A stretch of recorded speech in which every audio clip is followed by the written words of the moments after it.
লজ্জা করবেন না।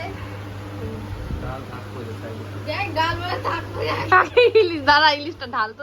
Hello hello, good morning. তো সকাল সকাল আমি একদমই রেডি হয়ে গেছি, আর কোথায় যাচ্ছি ওটা তোমাদের সাথে শেয়ার করি। চলো তাহলে, আজ না বাড়ি যাচ্ছি। তো আজ জামাই ষষ্ঠী ছিল, আর দেখো বাড়িতে এসে আমি ড্রেসও ছেড়ে নিয়েছি। আর তোমাদের এরকম কাদের কাদের আছে যাদের জামাই ষষ্ঠীর কোনো নিয়ম নেই? আমাদের কিন্তু কোনো নিয়ম নেই, আমাদের বলতে আমার আর আমার বোনের। তো দুজনেরই শ্বশুরবাড়িতে কোনো জামাই ষষ্ঠীর নিয়ম নেই। তবুও আমার মা বললো যতই জামাই ষষ্ঠীর নিয়ম না থাক, খাওয়া দাওয়া তো করতেই হবে।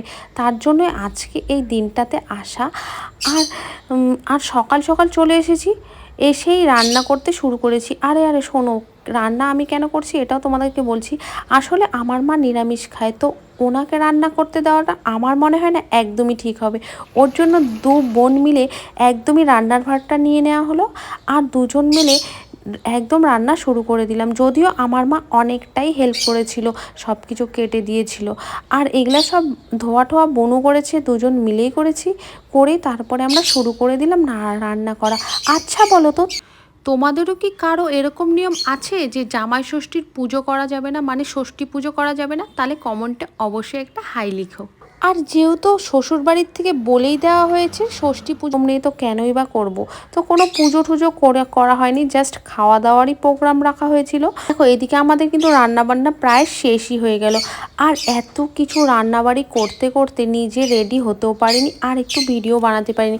আসলে এত রান্না করার পরে কিছুই এনার্জি থাকে না। যাই হোক, ওটা কোনো ব্যাপার না। আর এত কিছু রান্না করার পরে যখন সবাই খেয়ে এতটাই ভালো ভালো বলল, তখন কিন্তু আমার মনে হলো না, যাই হোক, সবাই তো খেয়ে সে শান্তি পেয়েছে। রেডি হয়ে নেই, সাজগুজু করিনি, ওটা কোনো বড় ব্যাপার না। আর দেখো রান্নার মধ্যে ছিল খাসির মাংস, ইলিশ মাছ, পমফ্রেট মাছ, ডাল, পাঁচ ধরনের মিষ্টি, আর দই ছিল, সাদা ভাত, আম, লিচু, কাঁঠাল, যেটা ছাড়া একদমই জামাই ষষ্ঠী চলবে না। আর কত সাজাবি, সার না বিয়ে কর, তোর কো এরকম সাজাবে, লজ্জা করবেন না।